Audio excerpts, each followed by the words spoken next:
نہ کسی چیز کی صورت بنانا جو اوپر آسمان میں یا نیچے زمین پر یا زمین کے نیچے پانی میں ہے، تو ان کے آگے سجدہ نہ کرنا اور نہ ان کی عبادت کرنا، کیونکہ میں خداوند تیرا خدا غیور خدا ہوں، اور جو مجھ سے عداوت رکھتے ہیں ان کی اولاد کو تیسری اور چوتھی پشت تک باپ دادا کی بدکاری کی سزا دیتا ہوں، اور ہزاروں پر جو مجھ سے محبت رکھتے ہیں اور میرے حکموں کو مانتے ہیں رحم کرتا ہوں۔ تو خداوند اپنے خدا کا نام بے فائدہ نہ لینا، کیونکہ جو اس کا نام بے فائدہ لیتا ہے خداوند اسے بے گناہ نہ ٹھہرائے گا۔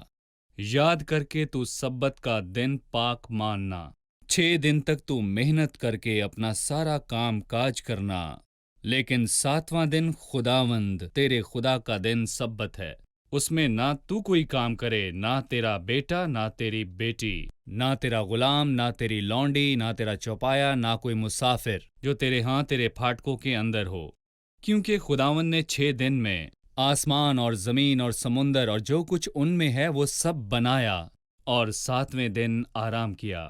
اس لیے خداوند نے سبت کے دن کو برکت دی اور اسے مقدس ٹھہرایا۔ تو اپنے باپ اور اپنی ماں کی عزت کرنا تاکہ تیری عمر اس ملک میں جو خداوند تیرا خدا تجھے دیتا ہے دراز ہو۔ تو خون نہ کرنا، تو زنا نہ کرنا، تو چوری نہ کرنا، تو اپنے پڑوسی کے خلاف جھوٹی گواہی نہ دینا، تو اپنے پڑوسی کے گھر کا لالچ نہ کرنا، تو اپنے پڑوسی کی بیوی کا لالچ نہ کرنا، اور نہ اس کے غلام، اس کی لونڈی اور اس کے بیل اور اس کے گدھے کا، اور نہ اپنے پڑوسی کی کسی اور چیز کا لالچ کرنا۔ یہ احکامات ہیں جن کو ہم 10 حکم کہہ سکتے ہیں جو خدا کی نیک مرضی کو ظاہر کرتے ہیں، اور آپ نے کہا کہ یہ احکامات خدا کی نظر میں کم ترین سطح پر ہیں، لہٰذا آپ ہمیں ان احکامات کے بارے میں تفصیلاً بتائیے، اور ہمیں بتائیے کہ خدا ان احکامات کے ذریعے اپنے لوگوں سے کیا چاہتا تھا۔ پہلے میں یہ کہنا چاہوں گا کہ وہ 10 احکامات ہیں۔ 10واں نمبر طاقت اور توانائی سے تعلق رکھتا ہے۔ گویا خدا ہماری طاقت سے زیادہ ہم سے تقاضا نہیں کرے گا۔ یہ 10 احکامات ہیں لیکن 2 حصوں میں تقسیم ہیں، لہٰذا ان 10 حکموں کو 2 لوحوں پر لکھا گیا تھا اور موسیٰ ان احکامات کو لوگوں کے پاس لایا تھا۔ ایک لوح پر خدا سے متعلق اور دوسری لوح پر انسان سے متعلق حکم تھے، اور اگر آپ ان کا خلاصہ کرنا چاہتے ہیں تو 2 جملوں میں ہم اس کا خلاصہ کر سکتے ہیں۔ تو خداوند اپنے خدا سے اپنے سارے دل، اپنی ساری جان، اپنی ساری طاقت، اپنی ساری عقل سے یہ پہلی محبت لوح ہے۔ رکھ۔ پہلی لوح ہے۔ تو اپنے پڑوسی سے اپنی مانند محبت رکھ، یہ دوسری لوح ہے۔ صحیح۔ یہ دوہری تقسیم ہے۔ ہم دیکھ سکتے ہیں کہ خدا نے انسان اور خدا کے تعلق کے بعد ماں باپ کے تعلق کے بارے میں بات کی۔ جو خاندان یا گھر میں خدا کے اختیار کی مشابہت ہے تو اپنے ماں باپ کی عزت کرنا۔ پھر خدا کے بارے میں 4 حکموں کے بعد اور پھر ماں باپ کے متعلق حکموں کے بعد یہ 4 حکم پڑوسیوں کے تعلق سے ہیں، جن سے میں ان لوگوں کے متعلق طے کرتا ہوں جو میرے قریب ہیں، اور آخر میں جو حکم دیا گیا ہے وہ میرے اپنے بارے میں ہے کہ لالچ نہ کرنا۔ مجھے کہا گیا ہے، مطلب یہاں جو مسئلہ ہے وہ روح کے ساتھ ہے کہ مجھے روح پر قابو رکھنا چاہیے۔ میں یہ کہوں گا کہ ان 10 احکامات میں معجزات کے تعلق سے ایک حیرت انگیز چیز پائی جاتی ہے۔ یہ اردو زبان میں واضح نہیں ہے لیکن اصلی زبان عبرانی میں واضح ہے، اس لیے میں پیدائش کے پہلے باب اور خروج کے 20ویں باب کے درمیان تعلق بتاتا ہوں۔ پیدائش پہلا باب تخلیق کے بارے میں بات کرتا ہے، اور 6 دن خدا نے کام کیا اور 7ویں دن آرام۔ ہم پیدائش 1 میں غور کرتے ہیں کہ پورا باب اور دوسرے باب کی پہلی 3 آیات جو کہ 7ویں دن کے بارے میں بات کرتے ہیں۔ عبرانی حروف تہجی کے بس 21 حروف ہیں۔ صرف 21 حروف ہیں۔ بالکل صحیح کہا، لیکن اس کی حروف تہجی کے 22 حروف ہیں۔ مطلب ہر حروف ایسا ہے جس کا ذکر ہی نہیں ہے۔ وہ کون سا حرف ہے؟ اس کو عبرانی میں ماس کہا جاتا ہے۔ پیدائش کے پہلے باب میں اس حرف کا ذکر کیوں نہیں آیا؟ کیونکہ عبرانی کا ہر لفظ اہمیت رکھنے والا لفظ ہے۔ ایک لفظ ہے سہارا، اور یہ ہمیں بتاتا ہے کہ خدا نے جب تخلیق کا کام کیا تو اس نے کسی کا سہارا نہیں لیا، کسی کا بھی۔ یہ نہیں کہ جو کچھ نظر آتا ہے ظاہری چیزوں سے بنا ہو۔ اس کا مطلب یہ ہے کہ تخلیق کے لیے اس کے پاس خام مال بھی نہیں تھا۔ اس کا مطلب ہے کہ اس نے کہا اور سب کھڑا ہو گیا۔ جی بالکل صحیح۔ اور یہاں بھی ہم وہی معجزانہ چیز کو دیکھتے ہیں۔ ان تمام حکموں میں 21 حروف تہجی پائے جاتے ہیں۔ ہم غور کرتے ہیں کہ ان میں ٹی حروف تہجی کا ذکر نہیں کیا گیا۔ یہ حرف ہمیں کس کے بارے میں بتاتا ہے؟ اس کی کیا اہمیت ہے؟ یہ سانپ کی مشابت ہے۔ میرا خیال ہے کہ خدا ہمیں بتانا چاہتا ہے کہ کیا تم نے باغ عدن کو بھلا دیا ہے جہاں سانپ نے تمہیں دھوکہ دیا؟ یہ تمام احکامات ہمیں بتاتے ہیں کہ سانپ سے ہوشیار رہو، ایسا نہ ہو کہ وہ تمہیں دھوکہ دے، بالکل اسی طرح جس طرح آدم کو باغ عدن میں دھوکہ دیا گیا، اور اسی طرح بنی اسرائیل ان تمام احکامات کو ماننے میں ناکام رہے۔ ہم ایک چھوٹے سے وقفے کے بعد دوبارہ حاضر ہوں گے۔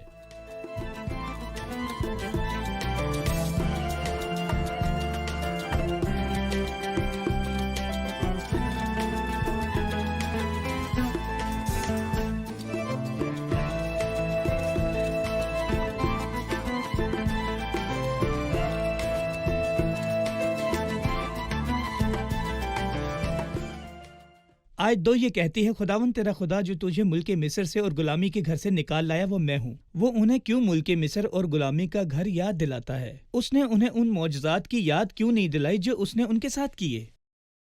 جی بھائی، جیسا کہ ہم نے غور کیا، وہ موسیٰ کے ذریعے نہیں بلکہ اپنے لوگوں سے وہ براہ راست بولا اور ان سے ہم کلام ہوا، اور مجموعی طور پر وہ قوموں سے نہیں بلکہ ہر ایک سے ہم کلام ہوا اور کہا، میں خداوند تیرا خدا جو تجھے نکال لایا۔ وہ لوگوں سے انفرادی طور پر بات کیوں کرتا ہے؟ کیونکہ انفرادی طور پر بات کرنا ایک ذمہ داری ہے۔ صحیح۔ میں کسی اور کی پناہ میں نہیں ہوں، بلکہ مجھے انفرادی طور پر خود خدا کے ساتھ معاملہ طے کرنا ہے۔ یہاں پر خداوند اس سے پہلے کہ ان سے کوئی تقاضا کرے انہیں کچھ یاد دلانا چاہتا ہے، وہ بڑا کام جو اس نے ان کے لیے کیا۔ وہ ہمیشہ ہمارا خداوند ہے، اور میں کبھی بھی وہ نہیں ہو سکتا جو پہلے اپنے خداوند کو دیتا ہے، کیونکہ ساری چیزیں اسی کے ذریعے اور وسیلے ہیں۔ خداوند نے مجھے سخت غلامی سے آزاد کیا ہے، اس لیے یہ اس کا حق ہے کہ وہ مجھ سے پوچھے۔ اس لیے وہ کہتا ہے، میں خداوند تیرا خدا جو ملک مصر سے اور غلامی کے گھر سے تجھے نکال لایا میں ہوں، اس لیے تو میرے حضور غیر معبودوں کو ہرگز نہ ماننا۔ صحیح، بہت شکریہ بھائی۔ خداوند تیرا خدا جو تجھے ملک مصر سے اور غلامی کے گھر سے نکال لایا میں ہوں، میرے حضور تو غیر معبودوں کو نہ ماننا۔ اور جیسے کہ وہ ان کا خدا ہے، لہٰذا اور کوئی خدا نہیں، اور یہ خدا کی وحدانیت کی طرف اشارہ ہے۔ یہ جاننا بہت اہم ہے کہ اسرائیل خدا کی وحدانیت پر پورا یقین رکھتے تھے، اور استثنا 6:4 سب کو یاد دلانے کے لیے کافی ہوگا۔ سن آئے اسرائیل، خداوند ہمارا خدا ایک ہی خداوند ہے۔ یہاں وہ یہ نہیں کہتا کہ بہت سے دیوتا یا بہت سے خداوند تمہیں نکال لائے، بلکہ وہ کہتا ہے کہ میں واحد خداوند تمہارا خدا جو تمہیں نکال لایا ہوں۔ ہم اکثر سنتے ہیں کہ انسان پرانے وقتوں میں بہت سے خداؤں پر یقین رکھتا تھا، اس کے بعد بت پرستی، جی، اور پھر توحید پر یقین رکھنے کی طرف آیا۔ میں جاننا چاہتا ہوں کہ عبادت کی ابتدا کیسے ہوئی، اور انسانی تاریخ میں پہلا الہی مکاشفہ کیا ہے؟ کیا خدا کے اپنے بارے میں پہلے مکاشفات میں وحدانیت واضح تھی؟ آدم کا خدا کے ساتھ شخصی تعلق تھا، آدم خدا کو جانتا تھا، اور یہاں تک کہ شریر کائن بھی خدا کو جانتا تھا، اور اس نے خدا کے حضور نذرانہ پیش کیا، اور پیدائش کی کتاب کے تمام ہیرو یہ بات بخوبی جانتے تھے کہ خدا ایک ہے۔ ہم نے تاریخ میں بہت سی چیزوں کو سیکھا جو دھوکہ دہی اور غلطیاں تھیں، لیکن انسانیت جانتی تھی کہ خداوند ایک ہے۔ لیکن پھر شیطان نے چال چلی اور تمام لوگوں کو بہت سے معبودوں کی عبادت پر لگا دیا، اور یہ سب چیزیں طوفان سے پہلے، لیکن طوفان کے بعد آئی۔ بھی ابتدا سے ہی جانتے تھے کہ خدا ایک ہے اور اسی کی عبادت کرنی ہے، وہ ایک ہے۔ صحیح، بہت شکریہ بھائی یوسف۔ لہٰذا بائبل کی تمام کتابیں خدا کی وحدانیت کی تصدیق کرتی ہیں۔ صحیح۔ اب میں آپ سے دوسرے حکم پر بات کرنا چاہوں گا۔ تو اپنے لیے کوئی تراشی ہوئی مورت نہ بنانا، نہ کسی چیز کی صورت بنانا جو اوپر آسمان میں یا نیچے زمین پر یا زمین کے نیچے پانی میں ہے۔ تو ان کے آگے سجدہ نہ کرنا اور نہ ان کی عبادت کرنا، اور پھر وہ شخص کو انتباہ کرتا ہے جو اسے توڑے گا۔ آپ اس کے بارے میں کیا کہیں گے؟ میں انسان کی خوفناک ناکامی کو دیکھتا ہوں، خاص طور پر مسیحت میں۔ میرا مطلب ہے کہ یہ شریعت کا حکم ہے، لیکن مجھے کچھ ایسے لوگ بھی ملتے ہیں جو تصویروں اور مجسموں کے استعمال کا دفاع کرتے ہیں۔ شریعت میں الفاظ واضح ہیں اور یہودیت میں بھی ٹھوس ثبوت موجود ہیں۔ اگر یہودیت میں کوئی ایسے ٹھوس ثبوت مل جاتے تو ہمیں بھی جواز مل جانا تھا، کیونکہ ان کی عبادت ٹھوس اور بصری تھی، کیونکہ لکھا ہے کہ خدا نے ہمیں بنایا ہے۔ خدا روح ہے اور ضرور ہے کہ اس کے پرستار روح اور سچائی سے پرستش کریں۔ مجسمے لاؤ اور ان کو سجدہ کرو، یا پھر تصویریں لاؤ اور عبادت کرو۔ میرا مطلب ہے کہ یہ مسیحت کے لیے کس قدر شرمناک بات ہے۔ ہمیں یہ بات اب سمجھ جانی چاہیے کہ یہ اچھی بات نہیں ہے۔ اور میں یہاں پر یہ بھی کہنا چاہتا ہوں کہ بائبل مقدس بنی اسرائیل کو کسبی کے طور پر پیش کرتی ہے، صحیح۔ لیکن اس نے کہا کہ مسیح سے غدار مسیحت کے بارے میں اس سے بڑی اور کوئی بھی تصویر نہیں ہے۔ لہٰذا ہمیں بائبل مقدس میں کہیں پر بھی تصویر بنانے، مجسمہ بنانے یا تعمیر کرنے کے بارے میں تعلیم نہیں ملتی۔ صرف ان کے عبادت کرنے سے ہی ہمیں منع نہیں کیا گیا، بلکہ انہیں بنانے سے بھی منع کیا گیا ہے۔ لہٰذا ان تو کا انہیں بنانا ہی نہ غلط بنا، ہے، تو یہ نہ بالکل بنا، غلط ہے، منع کیا صحیح۔ گیا۔ اور جو لوگ ان کی عبادت کرتے ہیں یا انہیں بناتے ہیں، وہ کہتے ہیں کہ ان کے آگے دعا کرنے سے ہمیں بہت برکات میں ملتی یہ ہیں۔ کہنا چاہوں گا یہ بت پرستی ہے اور لہٰذا کچھ نہیں۔ کلیسیا کے اٹھائے جانے کے بعد حیوان کی تصویر اور ان مجسموں کو سانس ملے گی، لوگوں کے سامنے بولنے اور معجزات کرنے کی قوت۔ انسان بت پرستی سے بھرا ہوا ہے اور وہ اسے پسند کرتا ہے، لیکن خدا سے ڈرنے والے لوگ ایسا بالکل نہیں کرتے۔ وہ خدا سے ڈرتے ہیں اور اپنے واحد خدا کو ہی مانتے ہیں۔ لیکن اس حکم کے بارے میں اس نے ایک سخت انتباہ دیا۔ جی، کیا اس لیے کہ خدا مستقبل کو اچھی طرح جانتا اور پہچانتا ہے، اور انسانی دل ایک نظر آنے والا خدا چاہتا ہے یا اپنی آنکھوں کے سامنے برکات کا ایک ظاہری ذریعہ چاہتا صحیح۔ ہے؟ خدا کہتا ہے تو ان کے آگے سجدہ نہ کرنا اور نہ ان کی عبادت کرنا، کیونکہ میں خداوند تیرا خدا غیور خدا ہوں، اور جو مجھ سے عداوت رکھتے ہیں ان کی اولاد کو تیسری اور چوتھی پشت تک باپ دادا کی بدکاری کی سزا دیتا ہوں۔ آپ جانتے ہیں کہ موسیٰ جب پہاڑ پر شریعت لینے کے لیے آیا جو وہ لوگ چاہتے تھے، اور پھر انہوں نے سنہری بچڑا بنایا، موسیٰ نے کیا کہا؟ اور خدا نے موسیٰ سے کہا مجھے اکیلا چھوڑ دو، میں انہیں بھسم کر دوں گا۔ اور خدا واقعی ان لوگوں کے لیے ایسا کرنے کا ارادہ رکھتا تھا، کیونکہ انہوں نے سونے کا بچڑا بنا کر اس کی عبادت کی جو خدا کو ناخوش کرتا ہے۔ لیکن موسیٰ نے ان کی شفاعت کی اور کہا کہ اے خداوند تو اپنے عظیم نام کی خاطر ان کے ساتھ ایسا نہیں کرے گا۔ میں نہیں چاہتا کہ میرا نام ہمیشہ کے لیے رہے، بلکہ میں یہ چاہتا ہوں کہ تیرا نام ابد تک اور ہمیشہ قائم رہے۔ اور آپ کو حزقیہ بادشاہ جو خدا پرست تھا وہ یاد ہوگا، جب اس نے پیتل کے سانپ کو ٹکڑوں میں توڑا تھا جسے خدا صحیح، کے بندے موسیٰ صحیح۔ نے بنایا تھا۔ ان لوگوں کے لیے جو ہمیشہ بت پرستی کی طرف مائل تھے، وہ پیتل کے سانپ کی پرستش کرتے تھے، جو ان لوگوں کے لیے نجات کا ایک طریقہ تھا، لیکن خدا ناخوش تھا۔ صحیح۔ اب ہم تیسرے حکم پر بات کرتے ہیں، تو خداوند اپنے خدا کا نام بے فائدہ نہ لینا۔ آپ اس پر کیا کہیں گے؟ خاص طور پر تو قسم نہ کھانا۔ ایسا نہ ہو کہ تو جو قسم کھائے اس قسم کو تو توڑ دے۔ لیکن یہاں خدا اسے وسیع کرتا ہے کہ تو خدا کے نام کو کسی بھی حالت میں بے فائدہ نہ لینا۔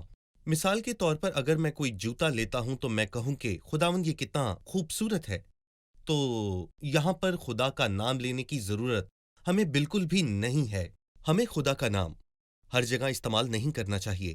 ہم یہودیوں کو دیکھیں تو وہ اس لفظ کا بہت احتیاط سے استعمال کرتے ہیں۔ وہ اس نام کو تبدیل کر دیتے ہیں۔ اگر ان سے کوئی غلطی ہو جائے تو وہ آسمان کی طرف دیکھ کر کہتے ہیں کہ تیرا شکر ہو۔ جب سردار کاہن نے مسیح سے پوچھا کہ کیا تو اس تودا کا بیٹا مسیح ہے، وہ ایسا کہنے سے خدا کے نام مکمل کی طور عزت پر کرنا چاہتے گریز کرتے ہیں۔ صحیح۔ اور اگلا حکم ہے کہ تو سبت کا دن پاک رکھنا، اور ہمیں سبت کے دن کو پاک رکھنے کی ضرورت ہے۔ صحیح۔ جی، یوم سبت، میں اس پر 4 چیزوں کا ذکر کرنا چاہوں گا۔ پہلی بات یہ کہ پرانی تخلیق ہے، اس میں آرام کی نمائندگی ہے۔ خداوند نے 6 دن میں آسمان اور زمین کو بنایا اور 7ویں دن آرام کیا۔ مسیحت میں ہم نئی تخلیق ہیں، اور پرانی ناکام اور بدعنوان ہو گئی، اور اگر کوئی مسیح میں ہے تو وہ نئی مخلوق ہے، نئی تخلیق، لہٰذا ایک نئی سبت سے مخلوق ہمارا ہے۔ کوئی تعلق صحیح۔ نہیں ہے۔ اور دوسری بات، خروج 20 میں یہ سبت شریعت کا حکم ہے، اور بائبل رومیو کے 6 باب کی 14ویں آیت میں بتاتی ہے کہ تم شریعت کے ماتحت نہیں بلکہ تم فضل کے ماتحت ہو۔ صحیح۔ اگر کوئی آپ سے یہ کہے کہ تم سبت کو مانو کیونکہ یہ شریعت کا حکم ہے، لیکن مسیح نے کہا کہ میں شریعت کو منسوخ کرنے نہیں بلکہ اسے پورا کرنے کے لیے آیا ہوں، تو ہم جواب دیں گے کہ یہ بالکل صحیح ہے۔ مسیح شریعت کو منسوخ کرنے نہیں آیا تھا بلکہ اسے پورا کرنے آیا تھا، اور ہم شریعت کے ماتحت نہیں بلکہ ہم فضل کے ماتحت ہیں۔ ہم نئی مخلوق ہیں، پرانی نہیں۔ ہمارا شریعت سے نہیں بلکہ ہمارا تعلق فضل سے ہے۔ تیسری بات خروج کے 31ویں باب میں ہے، وہ کہتا ہے کہ سبت بنی اسرائیل اور خدا کے درمیان ایک عہد ہے، اور ہم بنی اسرائیل کے بیٹوں میں شامل نہیں ہیں، اور ہم غیر قوموں میں سے ہیں، اور خدا کی کلیسیا ہم بنے ہیں، لہٰذا ہم بنی اسرائیل کے بیٹوں میں سے نہیں ہیں۔ آخری بات کلسیوں 2:16 میں لکھی ہے، پس کھانے پینے یا عید یا پھر نئے چاند کی بابت تم پر کوئی بھی الزام نہ لگائے، کیونکہ یہ آنے والی چیزوں کا سایہ ہے، مگر اصل چیزیں مسیح کی ہیں، لہٰذا یہ ایک عکس ہے اور عکس کا ایک اصل ہے۔ میں یوں کہوں گا عکس ثبت ہے اور مسیح۔ اصل مسیح ہے، اور میرا تعلق عکس سے نہیں بلکہ مسیح سے ہے۔ شکریہ، ہم ایک چھوٹے سے وقفے کے بعد دوبارہ حاضر ہوں گے۔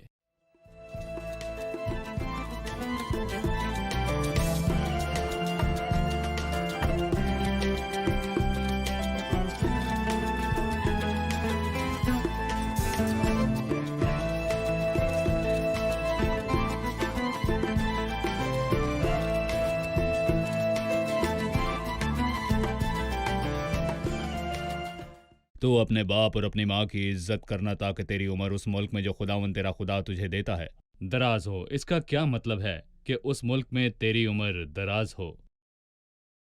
جی بھائی۔ یقیناً وہ لمبی عمر پائے گا جو ماں باپ کی عزت کرتے ہیں۔ خدا کا وعدہ ان سے ہے، خداوند عمر کا وعدہ کرتا ہے، اور جب آپ اپنے ماں باپ کی عزت کرتے ہیں تو خدا آپ کی عمر دراز کرتا ہے۔ اور پالوس افسیوں سے بھی کہتا ہے، وہ کہتا ہے کہ وعدے پہلا کے حکم وعدے کے ساتھ ہے تاکہ تیری عمر دراز ہو۔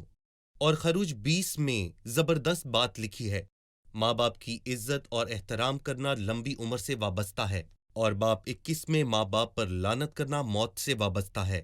اور یہ کہتا ہے، اور جو کوئی اپنے باپ یا ماں پر لعنت کرے گا وہ قطعی مار ڈالا جائے۔ اور ہم داؤد اور ابیسلوم کی کہانی جانتے ہیں، اگرچہ کہ داؤد نے فوجی رہنماؤں سے اس نافرمان اور باغی نوجوان ابیسلوم کے لیے رحم کی اپیل کی تھی، لیکن وہ ایک خوفناک موت سے مرا۔ میرا مطلب ہے کہ یہ داؤد کی مرضی بالکل بھی نہیں تھی، بلکہ اس کے برعکس وہ اس کی مرضی کے خلاف تھا، کیونکہ یہ خدا کی عدالت ہے۔ صحیح۔ اگلا حکم کہتا ہے تو خون نہ کرنا۔ جی، تو خون نہ کرنا، چھوٹا سا جملہ لیکن یہ خدا کی طرف سے حکم ہے۔ آپ اس کے بارے میں کیا کہیں گے؟ میں ایک طرف انسان کی بدعنوانی کو دیکھتا ہوں۔ اگر کوئی کسی سے متفق نہیں ہوتا تو وہ اسے مار سکتا ہے، لیکن میں یہاں پر یہ کہنا چاہوں گا کہ آج کل کے دور کے حساب سے لوگ کسی کو بھی برداشت نہیں کرتے، وہ لوگ کمزور ہیں، اور یہ خدا کے مزاج کے خلاف ایک بھاری گناہ ہے۔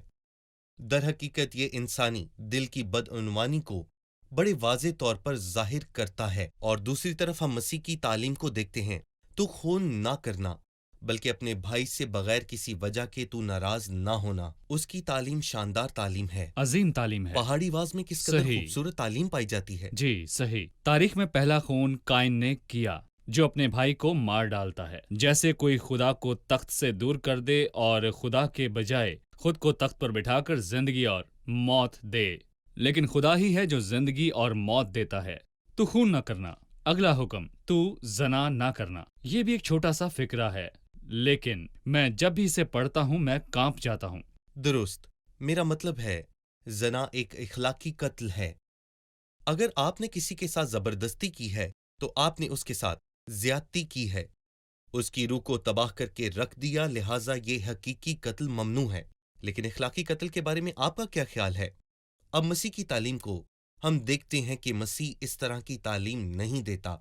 پرانے عہد نامے میں یہ ایک خوفناک گناہ تھا اور زناکار بغیر کسی رعایت کے مارا جاتا، لیکن مسیح نے کہا کہ جس کسی نے بری خواہش سے عورت پر نگاہ کی اس نے گناہ کیا، لہٰذا ہمیں مسیح سے مانگنے کی صحیح۔ ضرورت ہے کہ وہ ہمارے دل کو نیا کر دے، ہمیں ایک خاص دل دے جس میں پیار اور ہمدردی ہو۔ تو چوری نہ کرنا۔ جی، آپ کیا کہیں گے؟ انسان کا لالچ، مطلب انسان کے پاس جو کچھ ہے وہ اس سے بالکل بھی مطمئن نہیں ہے۔ مطلب یہ کہ انسان اگر غریب ہو تو ہی چور نہیں ہوتا، بلکہ آج کل تو امیر بھی چور ہیں جو ارب پتی لوگ ہیں۔ صحیح۔ عدم اطمینان عدم اطمینان اور لالچ۔ اور لالچ۔ صحیح۔ تو اپنے پڑوسی کے خلاف جھوٹی گواہی نہ دینا۔ اس حکم کے بارے میں آپ کیا کہیں گے؟ میں اس میں زمانوں کے المیہ کو دیکھتا ہوں۔ جب قاضی جھوٹی گواہیوں سے دھوکہ نہیں کھاتے تھے، یہ مسیح کی ایک عظیم عدالت ہے۔ انہوں نے جھوٹے گواہوں کو ترجیح دی۔ واہ، کیا المیہ پیش کیا ہے! انہوں نے مسیح کے خلاف جھوٹی گواہی مانگی، قوم کے رہنما جو کاہنوں کا لباس پہنے ہوئے تھے، اور انہوں نے جھوٹے لوگوں کو بلوایا۔ انہوں نے باہر کے سادہ لوگوں کو دھوکہ دیا۔ بے شک ہم جانتے ہیں کہ انسان کون ہے، اور ہم خدا کے فضل میں رہتے ہوئے کسی کو دھوکہ نہیں دے سکتے۔ صحیح۔ اب ہمیں اپنے بھائیوں کے ساتھ کسی کی عدم موجودگی میں جھوٹ بولنے اور جھوٹ پھیلانے میں حصہ لینے کی صحیح۔ ضرورت نہیں، جی، کیونکہ بائبل کہتی ہے کہ تو اپنے پڑوسی کے خلاف جھوٹی گواہی نہ دینا، اور ہمیں اپنے پاس آنے والی خبروں کی یقین دہانی کرنی ہوگی، لہٰذا تو جھوٹی گواہی نہ پھیلانا۔ کچھ لوگ سمجھتے ہیں کہ خدا کے خلاف بات کرنا ہی کفر نہیں، لیکن جب ہم بائبل کو پڑھتے ہیں تو ہمیں پتہ چلتا ہے کہ خدا کے خلاف بری بات کرنا یا پھر لوگوں کے خلاف بری بات کرنا، یہ دونوں ہی کفر میں شامل ہوتے ہیں۔ آخری حکم ہے تو لالچ نہ کرنا، اور کہا گیا ہے کہ تو پڑوسی کے گھر کا لالچ نہ کرنا، تو پڑوسی کی بیوی کا لالچ نہ کرنا، اس کی کسی چیز کا لالچ نہ کرنا۔ لہٰذا آپ کیا کہیں گے؟ ایک بار پھر سکون اور اطمینان، مطلب یہ کہ خداوند مجھے دے سکتا ہے، وہ مجھے بھر سکتا ہے، وہ مجھے مطمئن کر سکتا ہے، لیکن جس نے لالچ کے لیے دروازہ کھولا، میرا مطلب ہے کہ ہم اپنے وقت کے عظیم بادشاہ سلیمان کو دیکھیں تو اس کی آنکھ نے جس چیز کی خواہش کی، اس نے اس چیز کو بآسانی پا لیا۔ سب کچھ حاصل کرنے کے بعد ان سب کاموں پر جو میرے ہاتھ سے کیے گئے تھے نظر کی، اور دیکھا کہ سب بہتان ہے اور ہوا کی چران ہوئی، اور دنیا میں کچھ فائدہ نہیں۔ مختصراً جب 18ویں آیت میں یہ احکامات دیے گئے تو اس وقت ماحول کیا تھا؟ اس نے کہا، وہاں بادل گرجنے اور بجلی چمکنے اور کران کی آواز تھی، اور جب ہم عبرانیوں کے 12ویں باب پر جاتے ہیں تو ہم دیکھتے ہیں کیونکہ وہ اس حکم کو برداشت نہ کر سکے، اور خود موسیٰ پرانے عہد نامے کے درمیان میں کہتا ہے کہ میں نہایت ڈرتا اور کانپتا ہوں۔ ہم خدا کا کتنا شکریہ ادا کرتے ہیں کہ ہم فضل کے وقت میں ہیں جس میں امن، سلامتی اور سکون ہے۔ لہٰذا 21ویں آیت میں لکھا ہے، اور وہ لوگ دور ہی کھڑے رہے، اور موسیٰ اس گہری تاریکی کے نزدیک گیا جہاں خدا تھا۔ لہٰذا شریعت لوگوں کو خدا کی حضوری سے دور کھڑا کرتی ہے۔ جب ہم دوسرے تواریخ کے 6 باب کی پہلی آیت پڑھتے ہیں جہاں پر سلیمان نے دعا کی اور کہا کہ خداوند نے فرمایا ہے کہ وہ گہری تاریکی میں رہے گا، لیکن مسیح ہمارے پاس آیا اور اس نے کہا خداوند نور ہے اور وہ روشنی میں رہتا ہے۔ قسط کی آخری چیز یہ کہ خدا قربان گاہ کے بارے میں بات کرتا ہے۔ جب اس نے اپنے لوگوں کو قربان گاہ بناتے وقت حکم دیا، اور تو مٹی کی ایک قربان گاہ میرے لیے بنایا کرنا، اور اس پر سوختنی قربانیاں اور سلامتی کی قربانیاں چڑھانا۔ یہ مٹی کی قربان گاہ کیوں ہے؟ اوزار کا استعمال کیوں نہیں کیا گیا؟ کیونکہ آدمی خاک ہے اور وہ خاک میں لوٹ جائے گا، کیونکہ خدا فخر سے نفرت کرتا ہے، اور وہ اپنے لوگوں کو کوئی بھی پرتعش چیز بنانے سے خبردار کرتا ہے۔ انسان اپنے آپ کو بڑھانا چاہتا ہے۔ اپنے بارے میں سوچیں، زبور نویس کہتا ہے، اے انسان تو خاک ہے اور خاک میں لوٹ جائے گا۔ صحیح۔ اور عبادت میں خدا کے پاس جانے کے لیے انسان کو کسی بھی بناوٹ کی ضرورت نہیں، بلکہ خدا نے ہمیں آسان طریقہ بتایا ہے۔ جہاں بھی 2 یا 3 میرے نام سے جمع ہوں گے، میں ان کے درمیان میں ہوں گا، اور لکھا ہے جہاں میں اپنے نام کی یادگاری کراؤں گا، اگر تو اس پر اوزار لگائے تو اسے ناپاک کر دے گا۔ اگر تو اس پر اپنی آرزو لگائے تو اسے ناپاک کرے گا، اور تو میری قربان گاہ پر سیڑھی لگا کر ہرگز نہ چڑھنا، تا نہ ہو کہ تیری برہنگی اس پر ظاہر ہو، نہ تیری ٹانگیں نظر آئیں اور نہ ہی تیرے ہاتھ نظر آئیں، اور نہ ہی فخر قبول ہوگا کہ اس قربان گاہ کا بنانے والا میں ہوں، کیونکہ خدا کو فخر سے نفرت ہے۔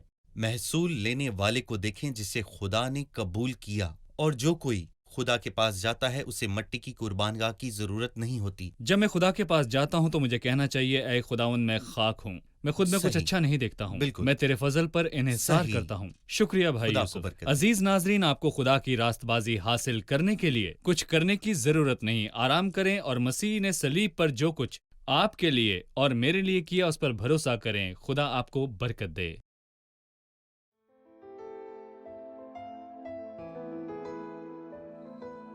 تیرا کلام رہے گا قائم، پہاڑ جب نہ رہے خدایا، تیرے منہ کی ایک بات بھی ٹلے گی نہ، چاہے کچھ بھی ہو۔ تیری مان دیے ہے زندہ، سونے سے بھی قیمتی، میرا دل یہ دے گواہی ہے، یہ کتاب عظیم نازل کرے اپنا کلام، شکستہ دلوں کو سکون ملے، تاریکی دور ہو میری راہیں روشن کر، دل اپنا کلام کثرت سے اے خدا بدل دے، رہائی دے کثرت سے پھل میں لاؤ۔ کلام رہے گا قائم، پہاڑ جب نہ رہے خدایا، تیرے منہ کی ایک بات بھی ٹلے گی نہ، چاہے کچھ بھی ہو۔